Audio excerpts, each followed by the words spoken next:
Punjabi radio USA ਦੇ ਸਭ ਸੁਣਨ ਵਾਲਿਆਂ ਨੂੰ, ਸਰੋਤਿਆਂ ਨੂੰ ਪਿਆਰ ਭਰੀ ਸਤਿ ਸ਼੍ਰੀ ਅਕਾਲ ਜੀ। ਤੇ ਮੈਂ ਸਭ ਦਾ ਹਾਲ ਚਾਲ ਪੁੱਛਦੀ ਜਾਵਾਂ, ਸਭ ਦਾ ਕੀ ਇਹ ਹਾਲ। ਇਸ ਤੋਂ ਇਲਾਵਾ ਜਨਾਬ ਹਾਲ ਚਾਲ ਪੁੱਛਣ ਦੀ ਵਜ੍ਹਾ ਵੱਡੀ ਇਹ ਵੇ ਕਿ ਜਦੋਂ ਤੁਹਾਡੇ ਨਾਲ ਕੋਈ ਡਾਕਟਰ ਮੌਜੂਦ ਹੋਣ ਨਾ, ਤਾਂ ਤੁਹਾਨੂੰ ਚਾਹੀਦਾ ਹੈ ਕਿ ਤੁਸੀਂ ਆਲ ਦੁਆਲ ਜਿੰਨੇ ਵੀ ਲੋਕ ਮੌਜੂਦ ਨੇ ਨਾ, ਉਹਨਾਂ ਨੂੰ ਪਹਿਲੇ ਹਾਲ ਪੁੱਛ ਲਓ ਕਿ ਕੋਈ ਡਾਕਟਰ ਹੈ ਵੇ ਇੱਥੇ, ਤੇ ਫਿਰ ਉਹਦੇ ਨਾਲ ਬੰਦਾ ਰਾਬਤਾ ਕਰ ਲੈਂਦਾ ਹੈਗਾ।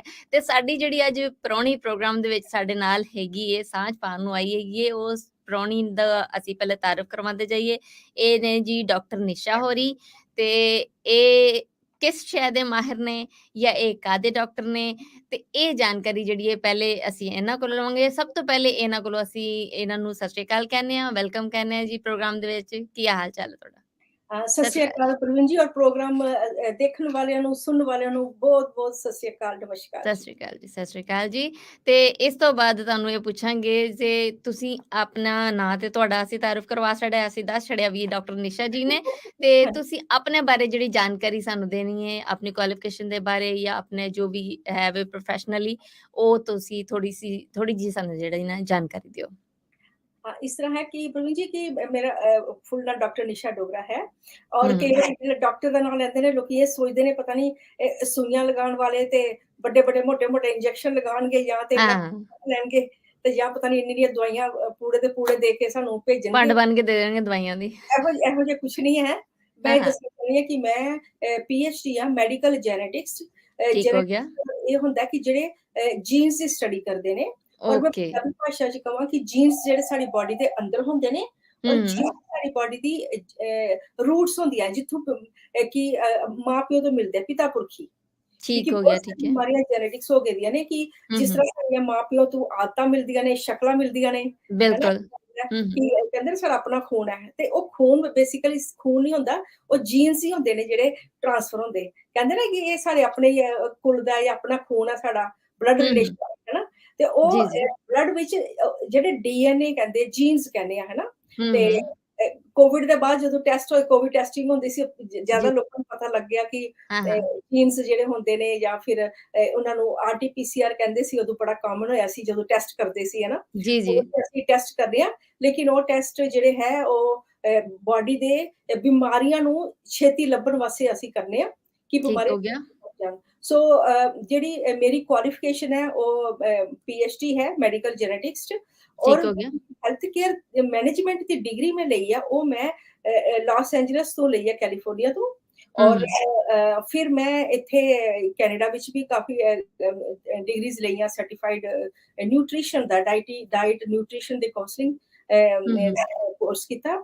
ਫਿਰ ਇੱਥੇ ਮੈਂ ਯੂਬੀਸੀ, ਵੀਜੀਐਚ ਵਿੱਚ ਇੱਥੇ ਕਾਫੀ ਹਸਪੀਟਲ ਵਿੱਚ ਬਿਮਾਰੀਆਂ ਦੀ ਖੋਜ ਵਾਸਤੇ ਕਾਫੀ ਕੰਮ ਕੀਤਾ, ਕੁਛ ਪੇਪਰ ਪਬਲੀਕੇਸ਼ਨਸ ਕੀਤੀਆਂ, ਕੁਛ ਹੂੰ ਹੂੰ, ਬੁੱਕਸ ਲਿਖੀਆਂ ਨੇ, ਪੰਜਾਬੀ 'ਚ ਵੀ ਟ੍ਰਾਂਸਲੇਟ ਕੀਤੀਆਂ ਨੇ। ਹੂੰ ਤੇ ਹੂੰ, ਫਿਰ ਅਸੀਂ ਮੇਨ ਸਾਡਾ ਏਮ ਹੈ ਕਿ ਆਪਣੀ ਜਿੰਨੀ ਕਮਿਊਨਿਟੀ ਹੈ, ਹੂੰ ਜਿੱਥੇ ਵੀ ਹੂੰ, ਬਸਦੀ ਹੈ, ਚਾਹੇ ਆਸਟ੍ਰੇਲੀਆ ਹੈ, ਕੈਨੇਡਾ ਹੈ, ਯੂਐਸ ਹੈ, ਜਾਂ ਫਿਰ ਯੂਕੇ ਹੈ, ਇੰਡੀਆ 'ਚ ਹੈ, ਜਿੱਥੇ ਵੀ ਹੈ ਨੇ ਆਪਣੇ ਲੋਕੀ ਦੂਰ-ਦੂਰ ਬਸਦੇ ਨੇ, ਹੂੰ ਉਹ ਹੂੰ, ਬਿਮਾਰ ਨਾ ਹੋਣ, ਉਹ ਸਿਹਤਮੰਦ ਰਹਿਣ, ਉਹਨਾਂ ਨੂੰ ਬਿਮਾਰੀਆਂ ਨਾ ਲੱਗਣ, ਔਰ ਅਗਰ ਠੀਕ ਹੋ ਲੱਗੀਆਂ ਵੀ ਹਨ ਤੇ ਛੇਤੀ ਬਿਮਾਰੀਆਂ ਵੀ ਠੀਕ ਹੋ ਜਾਣ ਤੇ ਦਵਾਈਆਂ ਵੀ ਨਾ ਖਾਣਾ ਪੈਣ।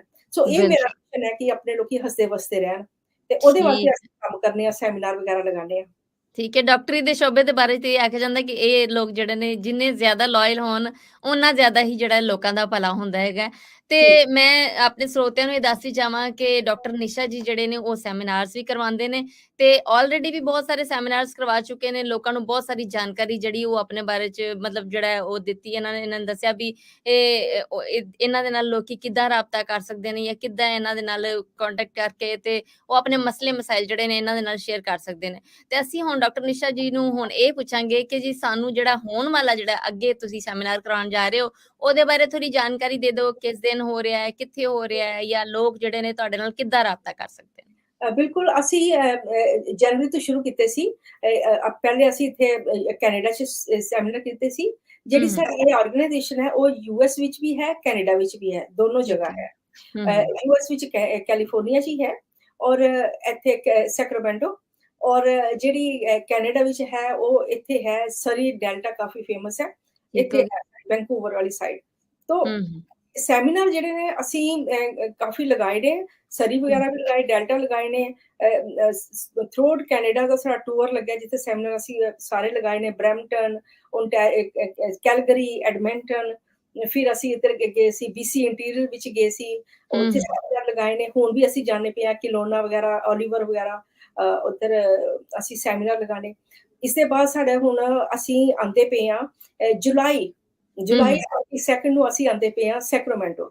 ਸੋ ਠੀਕ ਜੁਲਾਈ ਹੋ ਗਿਆ। 22 ਨੂੰ ਸ਼ਨੀਵਾਰ ਹੈ, ਔਰ ਸ਼ਾਮ ਨੂੰ ਅਸੀਂ 5 ਵਜੇ ਤੋਂ ਲੈ ਕੇ 7 ਵਜੇ ਤੱਕ ਅਸੀਂ ਸੈਕਰਾਮੈਂਟੋ ਸੈਮੀਨਾਰ ਲਗਾਣਾ ਹੈ। ਉਹ ਠੀਕ ਕੈਂਪ ਹੋ ਗਿਆ। ਹੁੰਦਾ ਹੈ, ਉੱਥੇ ਚੈੱਕਅਪ ਵੀ ਹੁੰਦਾ ਹੈ, ਜਾਣਕਾਰੀ ਵੀ ਦਿੰਦੇ ਆ। ਤੇ ਦੂਜੇ ਦਿਨ ਜਿਹੜਾ 23 ਤਰੀਕ ਹੈ ਜੁਲਾਈ 23 ਨੂੰ ਅਸੀਂ ਉੱਥੇ ਯੂਬਾ ਸਿਟੀ ਜਿਹੜਾ ਗੁਰਦੁਆਰਾ ਸਾਹਿਬ ਹੈ ਠੀਕ ਉੱਥੇ ਹੈ। ਲਗਾਣਾ ਸਵੇਰੇ 10 ਵਜੇ ਤੋਂ ਲੈ ਕੇ 12 ਵਜੇ ਤੱਕ। ਸੋ ਉਹ ਦੋਨੋਂ ਸੈਮੀਨਾਰ ਜਿਹੜੇ ਬਹੁਤ ਵਧੀਆ ਜਾਣਕਾਰੀ ਮਿਲੇਗੀ, ਔਰ ਸਿੰਪਲ ਪੰਜਾਬੀ ਚ ਹੋਣਗੇ, ਫ੍ਰੀ ਹੈ। ਤੇ ਉਹਦੇ ਵਿੱਚ ਅਸੀਂ ਇਹੋ ਹੀ ਦੇਣਾ ਕਿ ਅਸੀਂ ਬਿਮਾਰੀਆਂ ਤੋਂ ਕਿੱਦਾਂ ਬਚਣਾ ਹੈ, ਤੇ ਠੀਕ ਹੈ। ਬਿਮਾਰੀਆਂ ਦੇ ਬਚਣ ਲਈ ਤੁਹਾਨੂੰ ਰੋਜ਼ ਦੀ ਰੋਜ਼ ਘਰ ਹੀ ਆਪੇ ਕੀ ਕਰਨਾ ਚਾਹੀਦਾ ਹੈ ਕਿ ਬਿਮਾਰੀਆਂ ਲੱਗਣ ਹੀ ਨਾ। ਠੀਕ ਹੋ ਗਿਆ। ਅੱਛਾ, ਸਾਨੂੰ ਇਹ ਵੇ ਕਿ ਜ਼ਾਹਿਰ ਲੋਕੀ ਜਦੋਂ ਇਹ ਤੁਹਾਡਾ ਇੰਟਰਵਿਊ ਜਿਹੜਾ ਹੈ ਉਹ ਦੇਖਣਗੇ ਤੇ ਓਬਵੀਅਸਲੀ ਉਹਨਾਂ ਦੀ ਕੋਸ਼ਿਸ਼ ਹੋਏਗੀ ਕਿ ਤੁਹਾਡੇ ਨਾਲ ਜਿਹੜਾ ਨਾ ਰਾਬਤਾ ਕੀਤਾ ਜਾਏ ਤੇ ਰਜਿਸਟ੍ਰੇਸ਼ਨ ਕਰਵਾਈ ਜਾਏ ਤੁਹਾਡੇ ਸੈਮੀਨਾਰਸ ਦੇ ਵਿੱਚ ਆਉਣ ਵਾਸਤੇ। ਤੇ ਤੁਸੀਂ ਸਾਨੂੰ ਉਹ ਫੋਨ ਨੰਬਰ ਜਿਹੜਾ ਹੈ ਜ਼ਰਾ ਇੱਕ ਵਾਰੀ ਦੱਸ ਦਿਓ ਤਾਂ ਕਿ ਸਾਡੇ ਸਰੋਤੇ ਜਿਹੜੇ ਨੇ ਉਹ ਫੋਨ ਨੰਬਰ ਜਿਹੜਾ ਹੈ ਉਹ ਸੁਣ ਲੈਣ ਤੇ ਉਹਨੂੰ ਨੋਟ ਡਾਊਨ ਕਰ ਲੈਣ ਤੁਹਾਡੇ ਨਾਲ ਰਾਬਤਾ ਕਰਨ ਵਾਸਤੇ। ਹਾਂਜੀ, ਫੋਨ ਨੰਬਰ ਜਿਹੜਾ ਹੈ ਰਜਿਸਟ੍ਰੇਸ਼ਨ ਲਈ ਇੱਕੋ ਹੀ ਰੱਖਿਆ, ਨਾ ਬੜਾ ਸਿੰਪਲ ਹੈ। ਨੋਟ ਕਰਨਾ ਜਿਹੜੇ ਸੁਣਦੇ ਪਏ ਨੇ ਜਾਂ ਜਿਹੜਾ ਪੈਨ ਕਾਪੀ ਹੈ, ਤੇ ਇਟਸ 419 699 0626 ਠੀਕ ਹੋ ਗਿਆ। 419 699 699 0626 419 699 0626 ਤੇ ਕਾਲ ਕਰਕੇ ਆਪਣੀ ਰਜਿਸਟ੍ਰੇਸ਼ਨ ਕਰ ਲੈਣ। ਔਰ ਇਹ ਠੀਕ ਹੋ ਵੀ ਗਿਆ। ਹੈ ਕਿ ਉੱਥੇ ਸੀਟਾਂ ਲਿਮਿਟਿਡ ਹੁੰਦੀਆਂ ਨੇ, ਔਰ ਛੇਤੀ ਫੁੱਲ ਹੋ ਜਾਂਦੀਆਂ ਨੇ। ਤੇ ਇਸ ਕਰਕੇ ਅਸੀਂ ਪਹਿਲੇ ਕਹਿੰਦੇ ਫਸਟ ਕਮ ਫਸਟ ਬੇਸਿਸ ਤੇ ਜਿਹੜੇ ਕਿ ਆਪਣੀਆਂ ਪ੍ਰੋਬਲਮਸ ਨੇ ਜਾਂ ਆਪਣੇ ਜਿਹੜੇ ਚੈੱਕਅਪ ਵੀ ਕਰਾਉਣਾ ਚਾਹੁੰਦੇ ਨੇ ਉਹ ਪਹਿਲੇ ਕਾਲ ਵੀ ਕਰ ਸਕਦੇ ਨੇ, ਤੇ ਜਾਂ ਕਿੰਨੇ ਮੈਂਬਰ ਆਉਂਦੇ ਪਏ ਨੇ ਉਹ ਪੂਰਾ ਦੱਸਣ ਸਾਨੂੰ, ਤਾਂ ਕਿ ਉੱਥੇ ਉਹਨਾਂ ਨੂੰ ਫਰੰਟ ਤੇ ਸੀਟ ਮਿਲ ਜਾਏ। ਔਰ ਜਿਹੜੀਆਂ ਵੀ ਆਪਣੀਆਂ ਪ੍ਰੋਬਲਮ ਜਿਹੜੀਆਂ ਪਹਿਲੇ ਲਿਖਾ ਦੇਣ, ਤਾਂ ਕਿ ਜਿਹੜਾ ਸੈਮੀਨਾਰ ਦੀ ਡਾਇਰੈਕਸ਼ਨ ਜਿਹੜੀ ਉਧਰ ਹੋ ਜਾਏ ਕਿ ਉਹਨਾਂ ਦੀਆਂ ਜਿਹੜੀਆਂ ਉੱਥੇ ਕੋਈ ਨਾ ਕੋਈ ਉਹਨਾਂ ਨੂੰ ਹੱਲ ਲੱਭ ਜਾਏ ਤੇ ਸੋਲੂਸ਼ਨ ਮਿਲ ਜਾਣ ਉਹਨਾਂ ਨੂੰ। ਤੇ ਇਸ ਕਰਕੇ ਰਜਿਸਟ੍ਰੇਸ਼ਨ ਕਰਾਉਣਾ ਬਹੁਤ ਜ਼ਰੂਰੀ ਹੈ ਕਿ ਸਾਡਾ ਅਰੇਂਜਮੈਂਟ ਜਿਹੜਾ ਅਸੀਂ ਵਧੀਆ ਉਹਨਾਂ ਲਈ ਕਰ ਸਕੀਏ। ਹਾਂ, ਤੁਸੀਂ ਸਾਡੇ ਸਰੋਤਿਆਂ ਨੂੰ ਥੋੜਾ ਜਿਹੜੀ ਤੁਸੀਂ ਜਿਸ ਚੀਜ਼ ਦੇ ਜ਼ਾਹਿਰ ਮਾਹਿਰ ਹੋ ਐਸਿਡ ਰਿਫਲੈਕਸ ਦੇ ਬਾਰੇ ਚ ਥੋੜੀ ਜਾਣਕਾਰੀ ਦਿਓ, ਪਹਿਲੇ ਤੇ ਇਨਫੋਰਮੇਸ਼ਨ ਦਿਓ ਵੀ ਇਹ ਐਕਚੁਅਲ ਹੈ ਕੀ ਪ੍ਰੋਬਲਮ। ਹਾਂਜੀ, ਇਸ ਤਰ੍ਹਾਂ ਹੈ ਕਿ ਜਿਹੜਾ ਆਪਣੇ ਲੋਕੀ ਜਿਹੜੇ ਨੇ ਜ਼ਿਆਦਾਤਰ ਆਪਣੀ ਪੰਜਾਬੀ ਕਮਿਊਨਿਟੀ ਜਿਹੜੀ ਜ਼ਿਆਦਾ ਸ਼ਿਕਾਰ ਹੁੰਦੀ ਪਈ ਹੈ, ਉਹ ਹੁੰਦੀ ਹੈ ਕਿ ਖਾਣੇ ਪੀਣੇ ਦੀ ਬਿਮਾਰੀਆਂ ਜਿਹੜੀਆਂ ਨੇ। ਜੀ ਜੀ। ਕਿਉਂਕਿ ਸਾਡਾ ਅਗਰ ਦੇਖਿਆ ਜਾਏ ਪੂਰੇ ਲੈਵਲ ਤੇ, ਨੈਸ਼ਨਲ ਲੈਵਲ ਤੇ ਖਾਣਾ ਸਾਡਾ ਹੈਲਦੀ ਹੁੰਦਾ ਹੈ, ਕਿਉਂਕਿ ਜਿਹੜੇ ਸਪਾਈਸਿਸ ਯੂਜ਼ ਕਰਨੇ ਆ ਅਸੀਂ ਜਾਂ ਖਾਣੇ ਦੀ ਚੀਜ਼ਾਂ ਨੇ ਕਾਫੀ ਹੈਲਦੀ ਨੇ। ਲੇਕਿਨ ਜਿਹੜੀ ਪ੍ਰੈਪਰੇਸ਼ਨ ਹੁੰਦੀ, ਜਿਹੜੇ ਅਸੀਂ ਖੂਬ ਸਾਰੇ ਮਸਾਲੇ ਪਾ ਲੈਣੇ ਆ ਜਾਂ ਫਿਰ ਜਿਹੜੀਆਂ ਯੂਜ਼ ਕਰਨੇ ਖਾਣੇ ਤਰੀਕੇ, ਉਹ ਸਾਡੇ ਹੈਲਦੀ ਨਹੀਂ ਹੁੰਦੇ। ਤੇ ਉਹਦੇ ਵਿੱਚ ਇਹ ਹੈ ਕਿ ਲੋਕਾਂ ਨੂੰ ਐਸਿਡ ਬੋਰਨ ਬਣਦਾ ਹੈ। ਮੈਂ ਜੀ ਦੇਖਿਆ ਜੀ। ਜਿੰਨੇ ਕੋਈ ਪੇਸ਼ੈਂਟ ਆਉਂਦੇ ਮੈਕਸਿਮਮ ਕੰਪਲੇਨ ਕਰਦੇ ਕਿ ਸਾਨੂੰ ਐਸਿਡ ਬਣਦਾ ਹੈ, ਗੈਸ ਬਣਦੀ ਹੈ, ਬਲੋਟਿੰਗ ਹੁੰਦੀ ਹੈ। ਸੋ ਇਹ ਜਾਂ ਕਬਜੀ ਹੁੰਦੀ ਹੈ। ਸੋ ਇਹ ਜਿਹੜੀਆਂ ਡਾਈਜੈਸ਼ਨ ਰਿਲੇਟਿਡ ਪ੍ਰੋਬਲਮ ਨੇ, ਐਸਿਡ ਬਣਨਾ, ਗੈਸ ਬਣਨਾ, ਪੇਟ ਦਾ ਫੁੱਲ ਜਾਣਾ, ਪੇਟ ਦਾ ਬਾਹਰ ਜਾਣਾ, ਜਾਂ ਫਿਰ ਜਿਹੜੀ ਕਬਜੀ ਰਹਿੰਦੀ ਹੈ। ਸੋ ਇਹ ਜਿਹੜਾ ਹੈ ਇਹ ਬੇਸਿਕਲੀ ਇਹ ਹੁੰਦਾ ਕਿ ਜਾਂ ਤੇ ਅਸੀਂ ਖਾਣਾ ਠੀਕ ਨਹੀਂ ਖਾਂਦੇ, ਜਾਂ ਫਿਰ ਟਾਈਮ ਦੀ ਪ੍ਰੋਬਲਮ ਵੀ ਹੁੰਦੀ ਹੈ। ਤੇ ਕਈ ਵਾਰੀ ਹੁੰਦਾ ਕਿ ਖਾਣਾ ਦੇ ਜਿਹੜੇ ਕੰਬੀਨੇਸ਼ਨ ਜਿਹੜੇ ਨੇ ਉਹ ਠੀਕ ਨਹੀਂ ਹੁੰਦੇ। ਤੇ ਉਹ ਹਾਂਜੀ। ਖਾਣੇ ਦੇ ਸੈਮੀਨਾਰ 'ਚ ਤੇ ਅਸੀਂ ਡਿਟੇਲ 'ਚ ਜ਼ਰੂਰ ਉੱਥੇ ਗੱਲ ਕਰਾਂਗੇ ਕਿ ਆਪਣੇ ਲੋਕੀ ਆਪਣਾ ਖਾਣਾ ਪੀਣਾ ਠੀਕ ਕਰਨ। ਕਹਿੰਦੇ ਆ ਕਿ 90% ਜਿਹੜਾ ਸਾਡੇ ਜਿਹੜੀ ਹੈ ਨਾ ਇਮਿਊਨ ਸਿਸਟਮ ਵੀ ਜਾਂ ਸਾਡੇ ਬ੍ਰੇਨ ਵੀ, ਉਹ ਵੀ ਗੱਟ ਵਿੱਚ ਹੈ, ਪੇਟ ਵਿੱਚ ਹੈ। ਅਗਰ ਪੇਟ ਸਾਡਾ ਠੀਕ ਹੋਏਗਾ ਤੇ ਬਹੁਤ ਸਾਰੀ ਬਿਮਾਰੀਆਂ ਵੀ ਸਾਨੂੰ ਨਹੀਂ ਲੱਗਦੀਆਂ। ਸੋ ਐਸਿਡ ਦੀ ਬਿਮਾਰੀ ਜਿਹੜੀ ਹੈ, ਇੱਕ ਤੇ ਹੈ ਕਿ ਜਿਹੜਾ ਅਸਾਂ ਖਾਣਾ ਪੀਣਾ ਜਿਹੜਾ ਉਹਦੇ ਵਿੱਚ ਅਸੀਂ ਕੀ ਖਾਂਦੇ ਆ, ਇਹ ਦੇਖਿਆ ਨਾਨ ਵੈਜ ਫੂਡ ਖਾਂਦੇ ਆ ਜਾਂ ਕੰਬੀਨੇਸ਼ਨ ਆਫ ਫੂਡ। ਜਿਸ ਤਰ੍ਹਾਂ ਮੈਂ ਕਿਹਾ ਕਿ ਅਗਰ ਤੁਸੀਂ ਪੀਜ਼ਾ ਖਾਂਦੇ ਤਾਂ ਪੀਜ਼ੇ ਨਾਲ ਜੇ ਕੋਕ ਪੀ ਲੋਗੇ, ਚਾਹੇ ਡਾਈਟ ਕੋਕ ਹੈ ਜਾਂ ਕੋਈ ਵੀ ਕੋਕ ਜਾਂ ਸੋਡਾ ਲੈ ਲੋਗੇ, ਤੇ ਉਹਦੇ ਨਾਲ ਤੁਹਾਨੂੰ ਐਸਿਡ ਜ਼ਰੂਰ ਬਣੇਗਾ। ਅਸੀਂ ਅੱਛਾ। ਨਾਨ ਵੈਜ ਜ਼ਿਆਦਾ ਖਾਂਦੇ ਆ ਤੇ ਨਾਨ ਵੈਜ ਵਿੱਚ ਜਿਹੜੀ ਹੈ ਕਿ ਅੰਦਰ ਜਿਹੜੇ ਸਾਡੀ ਬੋਡੀ ਇੰਨਾ ਡਾਈਜੈਸਟ ਨਹੀਂ ਕਰ ਸਕਦੀ, ਤੇ ਜੀ ਉਹਦੇ ਜੀ। ਨਾਲ ਵੀ ਐਸਿਡ ਜ਼ਿਆਦਾ ਬਣਦਾ ਕਿਉਂਕਿ ਉਹ ਐਸਿਡਿਕ ਫੂਡ ਨੇ। ਬਾਕੀ ਬਰਗਰ, ਪੀਜ਼ਾ ਜਿਹੜੇ ਹੁੰਦੇ ਨੇ, ਚਾਟ, ਨਾਨ, ਜਿਹੜੇ ਇਹ ਵੀ ਸਾਰੇ ਐਸਿਡਿਕ ਫੂਡ 'ਚ ਹੀ ਆਉਂਦੇ ਨੇ। ਇਹਦੇ ਨਾਲ ਕੀ ਹੁੰਦਾ ਇੱਕ ਹੋਰ ਵੀ ਬਹੁਤ ਕਾਮਨ ਜਿਹੜੀ ਪ੍ਰੋਬਲਮ ਜਿਹੜੀ ਮੈਂ ਦੇਖਦੀ ਪਈ ਆ ਕਿ ਇਨਫੈਕਸ਼ਨ ਜਿਹੜੀ ਹੈ, ਇੱਕ ਬਹੁਤ ਇੰਪੋਰਟੈਂਟ ਇਨਫੈਕਸ਼ਨ, ਉਹਨੂੰ ਐਚ ਪਾਈਲੋਰੀ ਇਨਫੈਕਸ਼ਨ ਕਹਿੰਦੇ ਨੇ। ਜੀ ਉਹ ਜੀ। ਇਨਫੈਕਸ਼ਨ ਜਿਹੜੇ ਸਾਡੇ ਪੇਟ 'ਚ ਜਾਂਦੀ ਹੈ ਤੇ ਸਾਡੇ ਪੇਟ 'ਚ ਸੁਰਾਖ ਕਰ ਦਿੰਦੀ ਹੈ, ਮੋਰੀਆਂ ਕਰਦੀ ਹੈ, ਜਿਹਦੇ ਨਾਲ ਸਿਰਫ ਬੋਡੀ ਜ਼ਿਆਦਾ ਐਸਿਡ ਬਣਾਉਂਦੀ ਹੈ। ਤਾਂ ਇਸ ਓਕੇ। ਕਰਕੇ ਜਿਹੜੇ ਇਹ ਉਹਨਾਂ ਨੂੰ ਹੁੰਦੀ ਹੈ ਜਿਹੜੇ ਕਿ ਬਾਹਰ ਦਾ ਖਾਣਾ ਜ਼ਿਆਦਾ ਖਾਂਦੇ ਨੇ, ਜਿਸ ਤਰ੍ਹਾਂ ਰੈਸਟੋਰੈਂਟ ਫੂਡ ਖਾਦੇ, ਪਾਰਟੀਜ਼ ਫੂਡ ਖਾਦੇ। ਤੁਹਾਨੂੰ ਪਤਾ ਜੇ ਬਲਕ 'ਚ ਫੂਡ ਬਣਦਾ ਤੇ ਇੰਨਾ ਹੈਲਦੀ ਨਹੀਂ ਹੁੰਦਾ, ਤੇ ਕੁਛ ਨਾ ਕੁਛ ਅੰਦਰ ਚਲਾ ਜਾਂਦਾ ਹੈ। ਜਾਂ ਕਈ ਵਕੇਸ਼ਨ 'ਤੇ ਜਾਂਦੇ ਨੇ, ਉਸ ਵੇਲੇ ਵੀ ਕਈ ਵਾਰੀ ਉਹਨਾਂ ਨੂੰ ਹੋ ਜਾਂਦਾ, ਟਰੈਵਲਿੰਗ ਜ਼ਿਆਦਾ ਕਰਦੇ ਨੇ, ਜਾਂ ਫਿਰ ਕਈ 7-8 ਦਿਨ ਦਾ ਇਕੱਠਾ ਬਣਾ ਕੇ ਲੈ ਜਾਂਦੇ ਨੇ, ਤੇ ਫਿਰ ਉਹ ਜਾਂ ਫਿਰ ਕਈ ਵਾਰੀ ਬੇਹਾ ਖਾਣਾ ਖਾਂਦੇ ਆ, ਹਨਾ, ਇਹੋ ਜਿਹੀ ਚੀਜ਼ਾਂ। ਇਹਦੀ ਇੱਕ ਮੇਰੇ ਦਿਮਾਗ 'ਚ ਸਵਾਲ ਹੈ ਸੀ, ਇਹਦੀ ਇੱਕ ਰੀਜ਼ਨ ਇਹ ਵੀ ਹੋ ਸਕਦੀ ਹੈ ਕਿ ਅਸੀਂ ਜਿਹੜਾ ਫਰੋਜ਼ਨ ਫੂਡ ਖਾਂਦੇ ਆ ਉਹ ਵੀ ਇਹਦੀ ਰੀਜ਼ਨ ਬਣਦਾ। ਹਾਂਜੀ, ਜੇ ਫਰੋਜ਼ਨ ਫੂਡ ਤੁਸੀਂ ਕਾਫੀ ਦੇਰ ਤੱਕ ਰੱਖਿਆ ਹੋਏ ਤੇ, ਹੂੰ। ਅਗਰ ਤੁਸੀਂ ਮਹੀਨਾ ਜਾਂ 2 ਮਹੀਨੇ ਦਾ ਹੋਏ ਤੇ ਉਹ ਕਰ ਸਕਦੇ। ਲੇਕਿਨ ਵੈਸੇ ਵੀ ਕਈ ਵਾਰੀ ਹੁੰਦਾ ਕਿ ਅਸੀਂ ਫਰੋਜ਼ਨ ਫੂਡ ਜੇ ਜ਼ਿਆਦਾ ਦੇਰ ਦਾ ਰੱਖਿਆ ਹੁੰਦਾ, ਨਾਨ ਵੈਜ ਖਾਸ ਕਰ ਜਿਹੜਾ ਫਰੋਜ਼ਨ ਫੂਡ ਹੁੰਦਾ ਉਹਦੇ ਜ਼ਿਆਦਾ ਪ੍ਰੋਬਲਮਸ ਆਉਂਦੀਆਂ ਨੇ। ਤੇ ਉਸ ਲਈ ਤੁਸੀਂ ਇੱਕਦਮ ਫ੍ਰੀਜ਼ਰ ਤੋਂ ਚੱਕ ਕੇ ਇੱਕਦਮ ਤੁਸੀਂ ਮਾਈਕ੍ਰੋਵੇਵ 'ਚ ਪਾ ਲਓਗੇ ਤੇ ਹਾਂ, ਨੈਕਸਟ ਉਹ ਸੈੱਲ ਜਿਹੜੇ ਅੰਦਰ ਸ਼ੌਕ ਹੋ ਜਾਂਦੇ ਨੇ। ਬਿਲਕੁਲ। ਉਹ ਹੈ। ਲੇਕਿਨ ਜ਼ਿਆਦਾ ਜਿਹੜੀ ਤਕਲੀਫ ਹੈ, ਜਿਹੜੀ ਮੈਨੂੰ ਜ਼ਿਆਦਾ ਰਿਸਕ ਸਾਹਮਣੇ ਆਉਂਦਾ, ਉਹ ਹੈ ਕਿ ਜਿਹੜਾ ਅਸੀਂ ਲੇਟ ਨਾਈਟ ਫੂਡ ਖਾਂਦੇ ਹਾਂ। ਜਿੱਦਾਂ ਅਸੀਂ ਓਕੇ। ਰਾਤ ਨੂੰ ਖਾਣਾ ਖਾਂਦੇ ਹਾਂ ਤੇ ਖਾ ਕੇ ਫਿਰ ਟੀਵੀ ਦੇਖਦੇ ਅਸੀਂ ਸੋ ਜਾਂਦੇ ਹਾਂ। ਦੇਖਦੇ ਸੋ ਤੇ ਜਾਂਦੇ ਆ, ਉਹ ਹਿਲਦੇ ਖਾਣਾ ਜੁਲਦੇ ਨਹੀਂ, ਟੁਰਦੇ ਫਿਰਦੇ ਨਹੀਂ। ਹਾਂਜੀ, ਪਿਆ ਰਹਿੰਦਾ, ਹਜਮ ਨਹੀਂ ਹੁੰਦਾ। ਸਵੇਰੇ ਉੱਠਣੇ ਤਾਂ ਫਿਰ ਸਾਨੂੰ ਐਸਿਡ ਬਣਦਾ, ਕਿ ਐਸਿਡ ਬਣਦਾ ਪਿਆ, ਤੇਜ਼ਾਬ ਪੈਂਦਾ ਪਿਆ, ਗਲੇ 'ਚ ਰੇਸ਼ਾ ਜਿਹਾ ਹੁੰਦਾ ਪਿਆ, ਜਾਂ ਖਾਣਾ ਉੱਪਰ ਨੂੰ ਆਉਂਦਾ ਪਿਆ। ਕੁਛ ਲੋਕੀ ਐਸਾ ਕਹਿੰਦੇ ਸਾਨੂੰ ਭੁੱਖ ਨਹੀਂ ਲੱਗਦੀ ਹੈ, ਇਹ ਵੀ ਬਹੁਤ ਕਾਰਨ ਹੈ। ਜਾਂ ਕਈ ਨੂੰ ਖਾਂਸੀ ਹੁੰਦੀ ਰਹਿੰਦੀ, ਖਾਂਸੀ, ਰੇਸ਼ਾ, ਖਾਣਾ ਉੱਪਰ ਨੂੰ ਆਉਂਦਾ, ਜਾਂ ਇੱਥੇ ਸਾੜ ਜਿਹਾ ਪੈਂਦਾ ਹੈ। ਤੇ ਕਈ ਕਹਿੰਦੇ ਹਾਂਜੀ, ਕਿ ਸੈਂਟਰ 'ਚ ਪੇਨ ਹੁੰਦੀ ਹੈ ਬਹੁਤ ਜ਼ਿਆਦਾ, ਬਲੋਟਿੰਗ, ਠੀਕ। ਗੈਸ। ਇਹ ਸਾਰੀ ਇਹੀ ਅਲਾਮਤਾਂ ਨੇ ਕਿ ਜਿਹੜਾ ਖਾਣਾ ਜਿਹੜਾ ਤੁਸੀਂ ਇੱਕ ਤੇ ਰਾਈਟ ਟਾਈਮ ਤੇ ਨਹੀਂ ਖਾਂਦੇ, ਇੱਕ ਤਰੀਕੇ ਰਾਈਟ ਤਰੀਕੇ ਨਾਲ ਨਹੀਂ ਖਾਂਦੇ, ਤੁਸੀਂ ਹਾਂ, ਰਾਈਟ ਫੂਡ ਨਹੀਂ ਖਾਂਦੇ। ਸੋ ਰਾਈਟ ਠੀਕ। ਫੂਡ ਇਨ ਅ ਰਾਈਟ ਵੇ, ਇਹ ਅੰਡਰ ਰਾਈਟ ਸਭ ਦੀ ਵਜ੍ਹਾ ਅਨਬੈਲੈਂਸ ਹੋਣਾ ਸਭ ਕੁਝ। ਅਨਬੈਲੈਂਸ ਹੋਣਾ। ਬਟ ਸੋ ਇਹ ਇਸ ਵੇ ਕਿ ਕੁਛ ਲੋਕ ਜਿਹੜੇ ਨੇ ਉਹਨਾਂ ਦੀ ਜੌਬ ਏਦਾਂ ਦੀ ਹੁੰਦੀ ਹੈ, ਲਾਈਕ ਉਹ ਟਾਈਮ ਬਾਏ ਟਾਈਮ ਉਹਨਾਂ ਨੇ ਘਰ ਜਾਣਾ ਹੁੰਦਾ ਹੈ, ਜਾਂ ਇਹ ਹੁੰਦਾ ਹੈ ਕਈ ਵਾਰੀ ਕਿ ਉਹ ਟਾਈਮ ਤੇ ਨਹੀਂ ਪਹੁੰਚਦੇ, ਤੇ ਉਹ ਫਿਰ ਅੱਧੀ ਰਾਤ ਨੂੰ ਵੀ ਜਿਹੜਾ ਉਹ ਭੁੱਖ ਲੱਗੀ ਹੈ ਤੇ ਫਿਰ ਕੁਛ ਨਾ ਕੁਛ ਜਿਹੜਾ ਨਾ ਉਹ ਖਾਂਦੇ ਨੇ। ਤੇ ਹਾਂਜੀ, ਇਹਦੇ ਵਾਸਤੇ ਇਹ ਤੁਸੀਂ ਕੀ ਕਹੋਗੇ ਕਿ ਵੀ ਜਿੱਦਾਂ ਹੁੰਦਾ ਨਾ ਕੋਈ ਥੋੜੀ ਬਹੁਤ ਕੋਈ ਚੀਜ਼ ਜਿਹੜੀ ਹੈ ਨਾਲ ਨਟਸ ਵਗੈਰਾ ਜਾਂ ਕੋਈ ਚੀਜ਼ ਉਹ ਹੋਣੀ ਚਾਹੀਦੀ ਹੈ, ਜਾਂ ਖਾਣੇ ਦਾ ਵੇਟ ਕੀਤਾ ਜਾਏ ਕਿ ਬਈ ਖਾਣੇ ਦਾ ਟਾਈਮ ਹੋਇਆ ਤੇ ਮੋਸਟਲੀ ਸਾਡੇ ਕਈ ਜਾਂਦੇ ਨੇ 3 ਟਾਈਮ ਖਾਣਾ ਖਾਣਾ ਹੈ, ਸਵੇਰ ਖਾਣਾ, ਦੁਪਹਿਰ ਨੂੰ ਖਾਣਾ ਤੇ ਰਾਤ ਨੂੰ ਖਾਣਾ ਹੈ। ਤੇ ਉਹ ਤੁਸੀਂ ਹੁਣ ਕਹਿ ਰਹੇ ਹੋ ਕਿ ਰਾਤ ਨੂੰ ਖਾਣੇ ਦੇ ਬਾਰੇ ਚ ਜ਼ਰਾ ਸਾਨੂੰ ਜਾਣਕਾਰੀ ਦਿਓ। ਨਵੀਂ ਜਿਹੜੀ ਹੁਣ ਦੀ ਰਿਸਰਚ ਇਹ ਹੈ ਕਿ ਉਹ ਕਹਿੰਦੇ ਨੇ ਕਿ ਤੁਸੀਂ ਦੇਖੋ, ਤੁਹਾਡੀ ਆਪਣੀ ਬੋਡੀ ਹੈ, ਤੁਹਾਡੀ ਆਪਣੀ ਹੂੰ, ਬੋਡੀ ਦੱਸਦੀ ਹੈ ਕਿ ਤੁਸੀਂ ਕਿਹੜੇ ਟਾਈਮ ਖਾਣਾ ਹੈ। ਬੋਡੀ ਨੂੰ ਇਹ ਨਹੀਂ ਪਤਾ ਕਿ ਹੁਣ 1 ਵਜ ਗਿਆ ਤੇ ਮੈਂ ਹੁਣ ਖਾਣਾ ਹੈ, ਤੇ ਹੁਣ ਇੰਨੇ ਵਜ ਗਏ ਤੇ ਇੰਨੇ ਖਾਣੇ, ਹਨਾ। ਤੇ ਜੀ, ਜੀ, ਆਪਣੀ ਬੋਡੀ ਨੂੰ ਲਿਸਨ ਕਰੋ, ਜਿਸ ਲਈ ਭੁੱਖ ਲੱਗੇ ਉਸ ਲਈ ਖਾਓ, ਭੁੱਖ ਦਾ ਵੇਟ ਕਰੋ। ਏਦਾਂ ਨਾ ਖਾਓ ਕਿ ਠੀਕ ਜਿਸ ਹੈ। ਲਈ ਇੰਨੇ ਵੱਜ ਗਏ ਤੇ ਹੁਣ ਇਹ ਖਾਣਾ ਹੈ। ਔਰ ਕਈ ਵਾਰ ਹੂੰ, ਸਵੇਰੇ-ਸਵੇਰੇ ਹੁੰਦਾ ਕਿ ਛੇਤੀ-ਛੇਤੀ ਕੰਮ ਤੇ ਜਾਣਾ, ਪਰ ਉਸ ਵੇਲੇ ਕੁਛ ਖਾਂਦੇ ਨਹੀਂ, ਜਾਂ ਚਾਹ ਦਾ ਕੱਪ ਜਾਂ ਬ੍ਰੈਡ ਲੈ ਹਾਂ, ਕੇ ਜਾਂ ਰਸ ਖਾ ਕੇ ਚਲੇ ਜਾਂਦੇ। ਤੇ ਉਹ ਫਿਰ ਪ੍ਰੋਪਰ ਬੈਲੈਂਸ, ਤੁਹਾਨੂੰ ਨਿਊਟ੍ਰੀਐਂਟ ਨਹੀਂ ਮਿਲਦੇ, ਜਿਹੜੇ ਖਾਣੇ ਦੇ ਪ੍ਰੋਪਰ ਹੁੰਦੇ। ਜਿੱਦਾਂ ਫਰੂਟਸ ਖਾਂਦੇ ਹੋ, ਜਾਂ ਓਟਮੀਲ ਖਾਂਦੇ ਹੋ, ਜਾਂ ਫਿਰ ਆਪਣੇ ਕਾਫੀ ਲੋਕੀ ਜਿਹੜਾ ਕਿ ਪ੍ਰੋਪਰ ਬੈਲੈਂਸਡ ਫੂਡ ਖਾਂਦੇ, ਸਮੂਦੀਜ਼ ਵਗੈਰਾ ਪੀਂਦੇ ਹੋ ਸਵੇਰੇ। ਤੇ ਉਹ ਚੀਜ਼ਾਂ ਜਿਹੜੀਆਂ ਨੇ ਉਹਦੇ ਵਿੱਚ ਬੈਲੈਂਸ ਹੁੰਦਾ ਕਿ ਉਹਦੇ 'ਚ ਕਾਫੀ ਚੀਜ਼ਾਂ ਹੁੰਦੀਆਂ ਨੇ, ਪ੍ਰੋਟੀਨਸ ਵੀ ਹੁੰਦੇ ਨੇ, ਕਾਰਬਸ ਵੀ ਹੁੰਦੇ ਨੇ, ਵਿਟਾਮਿਨਸ, ਮਿਨਰਲਸ ਵੀ ਹੋਣੇ ਚਾਹੀਦੇ, ਹਨਾ। ਤੇ ਉਹ ਪ੍ਰੋਪਰ ਫਾਰਮ 'ਚ ਹੋਏ ਖਾਣਾ। ਤੇ ਦੂਸਰਾ ਹੈ ਕਿ ਜਿਹੜਾ ਕਿ ਅਸੀਂ ਗੱਲ ਕੀਤੀ ਕਿ ਕਈ ਵਾਰੀ ਕਈ ਓਵਰ ਈਟਿੰਗ ਕਰਦੇ ਨੇ, ਹਾਂਜੀ, ਥੋੜਾ ਜ਼ਿਆਦਾ ਖਾ ਲੈਂਦੇ ਨੇ, ਹਨਾ, ਕਿ ਹੂੰ, ਸਵਾਦ ਲੱਗਿਆ ਤਾਂ ਜ਼ਿਆਦਾ ਖਾ ਲਾ, 2 ਹਾਂ, ਜ਼ਿਆਦਾ ਖਾ ਲਿਆ। ਖਾ ਲਈਆਂ, ਹਨਾ। ਤੇ ਜਾਂ ਫਿਰ ਸ਼ੂਗਰ ਹੀ ਜ਼ਿਆਦਾ ਖਾਂਦੇ ਨੇ, ਹੂੰ, ਚੀਜ਼ਾਂ ਜ਼ਿਆਦਾ ਖਾਂਦੇ ਨੇ, ਹਨਾ। ਸੋ ਠੀਕ ਇਹ ਹੈ। ਚੀਜ਼ਾਂ ਹੁੰਦੀਆਂ ਨੇ ਜਿਹੜੀਆਂ ਸਾਡੀ ਬੋਡੀ ਲਈ ਅਨਹੈਲਦੀ ਹੁੰਦੀਆਂ, ਜਾਂ ਹੂੰ, ਆਰਟੀਫਿਸ਼ੀਅਲ ਸ਼ੂਗਰ ਦਾ ਜ਼ਿਆਦਾ ਯੂਜ਼ ਕਰਦੇ ਨੇ, ਹਨਾ।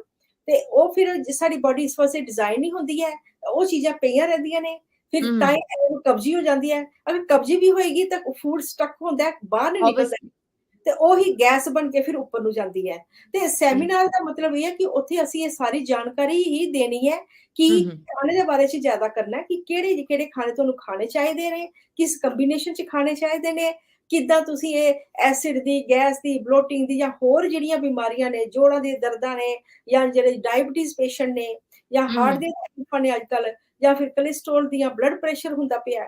ਸੋ ਇਹ ਕਿਉਂ ਹੁੰਦਾ ਪਿਆ, ਕਿਸ ਕਰਕੇ ਹੁੰਦਾ ਪਿਆ, ਇਹਦੀ ਬਿਮਾਰੀ ਦੀ ਅਸਲੀ ਜੜ ਕੀ ਹੈ, ਇਹ ਅਸੀਂ ਸੈਮੀਨਾਰ 'ਚ ਕਾਫੀ ਡਿਟੇਲ ਜਾਣਕਾਰੀ ਦਿਆਂਗੇ, ਈਜ਼ੀ ਮੈਥਡ 'ਚ ਦਿਆਂਗੇ। ਔਰ ਇਹ ਹੈ ਕਿ ਅਸੀਂ ਇੱਕ ਸਪੈਸ਼ਲ ਟੈਸਟ ਰੱਖਿਆ ਹੈ, ਜਿਹਨੂੰ ਕਹਿੰਦੇ food allergy and food sensitivity test. ਠੀਕ ਇਸ ਹੈ। ਵਿੱਚ ਕੀ ਹੁੰਦਾ ਹੈ ਕਿ ਤੁਸੀਂ ਆਪਣੇ ਥੋੜੇ ਜਿਹੇ ਵਾਲ ਹੀ ਸਾਨੂੰ ਕੱਟ ਕੇ ਦੇਣੇ ਨੇ, ਉਹਦੇ ਵਿੱਚ 30 ਪੇਜ ਦੀ ਰਿਪੋਰਟ ਆ ਜਾਏਗੀ, ਜਿਹਦੇ ਵਿੱਚ ਪਤਾ ਲੱਗੇਗਾ ਕਿ ਕਿਹੜੇ-ਕਿਹੜੇ ਖਾਣੇ ਤੁਹਾਡੇ ਬੋਡੀ ਵਿੱਚ ਹਜਮ ਨਹੀਂ ਹੁੰਦੇ ਪਏ, ਤੁਹਾਨੂੰ ਐਲਰਜੀ ਓਕੇ, ਵਾਹ! ਪਏ ਨੇ, ਐਸਿਡ ਬਣਾਉਂਦੇ ਪਏ ਨੇ ਜਾਂ ਹੋਰ ਬਿਮਾਰੀਆਂ ਅੰਦਰ ਬਣਾਉਂਦੇ ਪਏ ਨੇ। ਸੋ ਬਹੁਤ ਸਿੰਪਲ ਟੈਸਟ ਹੈ, ਕੋਈ ਵੀ ਕਰਾ ਸਕਦਾ ਹੈ ਔਰ ਦੂਰ ਬੈਠੇ ਦੇ ਵੀ ਕਰਾ ਸਕਦੇ ਨੇ। ਮੇਰੇ ਕੋਲ ਆਸਟ੍ਰੇਲੀਆ ਦੇ ਵੀ ਸੈਂਪਲ ਆਉਂਦੇ ਨੇ ਕਾਫੀ, ਯੂਕੇ ਦੇ ਆਉਂਦੇ ਨੇ, ਨਿਊਜ਼ੀਲੈਂਡ ਤੇ ਕੈਨੇਡਾ, ਯੂਐਸ ਦੇ ਆਉਂਦੇ ਨੇ। ਤਾਂ ਉਹ ਆਪਣੇ ਥੋੜੇ ਜਿਹੇ ਵਾਲ ਕੱਟ ਕੇ ਜ਼ਿਪ ਲੌਕ 'ਚ ਪਾ ਕੇ ਤੁਸੀਂ ਸਾਡੇ ਇੱਥੇ ਭੇਜ ਦਿਓ। 10 ਦਿਨ ਤੱਕ ਤੁਹਾਨੂੰ ਰਿਪੋਰਟ ਮਿਲ ਜਾਏਗੀ। ਉਹਦੇ ਵਿੱਚ ਤੁਹਾਨੂੰ ਸਾਰਾ ਪਤਾ ਲੱਗ ਜਾਏਗਾ ਕਿ ਕਿਹੜੇ-ਕਿਹੜੇ ਖਾਣੇ ਤੁਹਾਨੂੰ ਖਰਾਬ ਲੱਗਦੇ ਪਏ। ਸੋ ਬਹੁਤ ਕਿਹੜੀ ਚੀਜ਼ ਵਧੀਆ। ਜਿਹੜੀ ਹੈ ਤੁਹਾਡੀ ਬਾਡੀ ਵਾਸਤੇ ਬੈਟਰ ਹੈ ਤੇ ਕਿਹੜੀ ਨਹੀਂ ਬੈਟਰ ਹੈਗੀ, ਠੀਕ ਹਾਂਜੀ, ਹੈ। ਹਾਂਜੀ। ਅੱਛਾ, ਇਹ ਤੇ ਗੱਲ ਹੋ ਗਈ ਆ ਖਾਣੇ ਦੀ, ਜੀ। ਮਤਲਬ ਖਾਣਾ ਜਿਹੜਾ ਨਾ ਉਹ ਤੁਹਾਨੂੰ ਪਤਾ ਹੈ ਕਿ ਦੂਸਰਾ ਹੁੰਦਾ ਹੈ ਕਿ ਪਾਣੀ ਕਈ ਵਾਰੀ ਜਿਹੜਾ ਨਾ ਪਾਣੀ ਦਾ ਇਸ਼ੂ ਹੁੰਦਾ ਹੈ। ਐਕਚੁਅਲ ਪਾਣੀ ਜਿਹੜਾ ਅਸੀਂ ਪੀਂਦੇ ਹਾਂ ਉਹ ਹਰ ਡਿਫਰੈਂਟ ਕਹਿ ਲਓ ਜੀ। ਕੰਪਨੀਜ਼ ਤੋਂ ਵੀ ਲਈਦਾ ਹੈ ਜਾਂ ਘਰ ਦਾ ਪਾਣੀ ਜਿਹੜਾ ਹੈ ਨਲ ਦਾ ਪਾਣੀ ਪੀ ਲਈਦਾ। ਤੁਸੀਂ ਸਾਨੂੰ ਦੱਸੋਗੇ ਕਿ ਬੈਟਰ ਕਿਹੜਾ ਹੈ? ਹਾਂਜੀ, ਇਸ ਤਰ੍ਹਾਂ ਹੁੰਦਾ ਕਿ ਜਿਹੜਾ ਪਾਣੀ ਹੈ ਨਾ, ਉਹ ਸਾਡੀ ਬੋਡੀ ਦਾ ਦੇਖੋ 70% ਬੋਡੀ ਸਾਡੀ ਪਾਣੀ ਹੀ ਹੈ। ਹੂੰ। ਜਿਹੜਾ ਖੂਨ ਹੈ ਸਾਡੀ ਬੋਡੀ 'ਚ ਰਗਾਂ-ਰਗਾਂ 'ਚ ਸਾਰਾ ਦੌੜਦਾ ਹੈ ਨਾ, ਤਾਂ ਹਾਂ, ਹਾਂ। ਪਾਣੀ ਅਸੀਂ ਵਧੀਆ ਪੀਵਾਂਗੇ ਤਾਂ ਹੀ ਸਾਡਾ ਖੂਨ ਵੀ ਵਧੀਆ ਹੋਏਗਾ, ਹੈ ਨਾ। ਆਬਵੀਅਸਲੀ ਬਣੇਗਾ, ਠੀਕ ਤੇ ਹੋ ਗਿਆ। ਉਹਦਾ ਨਾਰਮਲ ਪੀਐਚ ਹੁੰਦਾ 7.2 ਹੁੰਦਾ ਹੈ, ਜੇ 7.2 7.2 ਦਾ।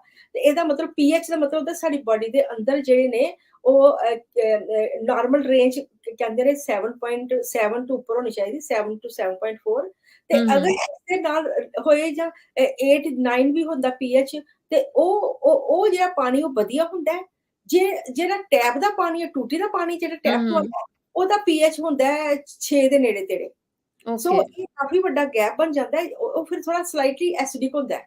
ਤੇ ਉਹ ਆਲਰੇਡੀ ਐਸਿਡ ਹੁੰਦਾ, ਇਸ ਕਰਕੇ ਐਸਿਡਿਕ ਹੁੰਦਾ ਕਿਉਂਕਿ ਉਹ 'ਚ ਕਲੋਰੀਨ ਪਾਈ ਹੁੰਦੀ ਹੈ, ਬਲੀਚ ਕੀਤਾ ਹੁੰਦਾ। ਓਕੇ, ਓਕੇ, ਤੇ ਓਕੇ, ਓਕੇ। ਉਹ ਫਿਰ ਸਾਡੀ ਉਹ ਕੈਮੀਕਲ ਨੇ। ਪੁਰਾਣੇ ਜ਼ਮਾਨੇ 'ਚ ਤੁਹਾਨੂੰ ਤੁਸੀਂ ਦੇਖਿਆ ਕਿ ਪਾਣੀ ਜਿਹੜਾ ਹੁੰਦਾ ਸੀ, ਉਹ ਟਿਊਬਵੈਲ ਦਾ ਪਾਣੀ ਹੁੰਦਾ ਸੀ ਜਾਂ ਖੂਹ ਦਾ ਪਾਣੀ ਹੁੰਦਾ ਸੀ, ਹਾਂਜੀ। ਚਸ਼ਮੇ ਦਾ ਪਾਣੀ ਹੁੰਦਾ ਸੀ, ਤੇ ਉਹ ਹੂੰ, ਜ਼ਮੀਨ ਦੇ ਅੰਦਰੋਂ ਆਉਂਦਾ ਸੀ। ਜ਼ਮੀਨ ਦੀ ਅਲੱਗ-ਅਲੱਗ ਸਤਹ 'ਚ ਨਿਕਲ ਕੇ ਉਹ ਸਾਰੀ ਉਹਦੇ 'ਚ ਜਿਹੜੀ ਖਰਾਬ ਚੀਜ਼ਾਂ ਸਾਰੀਆਂ ਨਿਕਲ ਕੇ ਸਾਫ਼-ਸੁਥਰਾ ਫਰੈਸ਼ ਪਾਣੀ ਸਾਨੂੰ ਮਿਲਦਾ ਸੀ। ਸਾਨੂੰ ਲੱਭਦਾ ਸੀ, ਬਿਲਕੁਲ। ਸੀ। ਤੇ ਇਹ ਜਿਹੜਾ ਪਹਾੜਾਂ ਤੋਂ ਨਿਕਲਦਾ ਹੈ, ਪਹਾੜਾਂ 'ਚੋਂ ਨਿਕਲ ਕੇ ਫਿਰ ਉਹ ਟ੍ਰੀਟਮੈਂਟ ਕਰਦੇ ਨੇ ਤੇ ਉਹ ਫਿਰ ਪਾਈਪਾਂ 'ਚੋਂ ਨਿਕਲਦਾ ਹੈ। ਪਾਈਪਾਂ ਵੀ ਹੁੰਦੀਆਂ, ਲੈਡ ਦੀਆਂ ਪਾਈਪਾਂ ਹੁੰਦੀਆਂ ਨੇ। ਸੋ ਇਹ ਚੀਜ਼ਾਂ ਜਿਹੜੀਆਂ ਨੇ, ਇਹ ਪਾਣੀ ਦੀ ਕੁਆਲਿਟੀ ਨੂੰ ਡਾਊਨ ਕਰਦੀਆਂ ਨੇ ਔਰ ਠੀਕ ਸਾਡੀ ਹੋ ਗਿਆ। ਬੋਡੀ ਜਿਹੜੀ ਸਾਡੀ ਬੋਡੀ ਹੈ ਡਿਜ਼ਾਈਨ ਨਹੀਂ ਹੈ ਕੈਮੀਕਲਸ ਲਈ, ਕਿਉਂਕਿ ਸਾਰੇ ਕੈਮੀਕਲਸ ਹੁੰਦੇ, ਕਲੋਰੀਨ, ਲੈਡ, ਫਲੋਰਾਈਡ ਜਾਂ ਹੋਰ ਹੈਵੀ ਮੈਟਲਸ ਜਿਹੜੇ ਉਹਦੇ 'ਚ ਜਾਂਦੇ ਨੇ, ਇਹ ਸਾਡੀ ਬੋਡੀ ਦੇ ਸਿਸਟਮ ਨੂੰ ਖਰਾਬ ਕਰਦੇ ਨੇ। ਸੋ ਬੈਟਰ ਹੈ ਕਿ ਤੁਸੀਂ ਫਿਲਟਰ ਪਾਣੀ ਪੀਓ, ਕਿਉਂਕਿ ਉਹ ਕਹਿੰਦੇ ਵੀ ਹਨ ਕਿ ਪਾਣੀ ਫਿਲਟਰ ਕਰਕੇ ਪੀਓ, ਤਾਂ ਕਿ ਬਿਲਕੁਲ। ਜਿਹੜੇ ਵੀ ਪਾਣੀ ਵਿੱਚ ਕੈਮੀਕਲਸ ਨੇ ਉਹ ਨਿਕਲ ਜਾਣ ਤੇ ਤੁਹਾਡੀ ਬੋਡੀ ਵਿੱਚ ਸਹੀ ਪਾਣੀ ਜਾਏ, ਜਿਹੜਾ ਕਿ ਪਾਣੀ ਪੀ ਕੇ ਤੁਹਾਡਾ ਖੂਨ ਜਿਹੜਾ ਹੈ ਉਹ ਵਧੀਆ ਬਣੇ ਔਰ ਵਧੀਆ ਸਰਕੂਲੇਟ ਹੋਏ ਪੂਰਾ। ਠੀਕ ਹੋ ਗਿਆ। ਅੱਛਾ, ਮੈਨੂੰ ਹੁਣ ਇੱਕ ਪਾਣੀ ਦੇ ਬਾਰੇ ਮੈਂ ਪੁੱਛ ਲਿਆ ਕਿ ਜਿਹੜਾ ਪਾਣੀ ਜ਼ਾਹਿਰ ਹੈ ਫਿਲਟਰ ਪਾਣੀ ਪੀਣਾ ਚਾਹੀਦਾ ਜਿਹੜਾ ਵਧੀਆ ਹੈ, ਠੀਕ ਹੈ।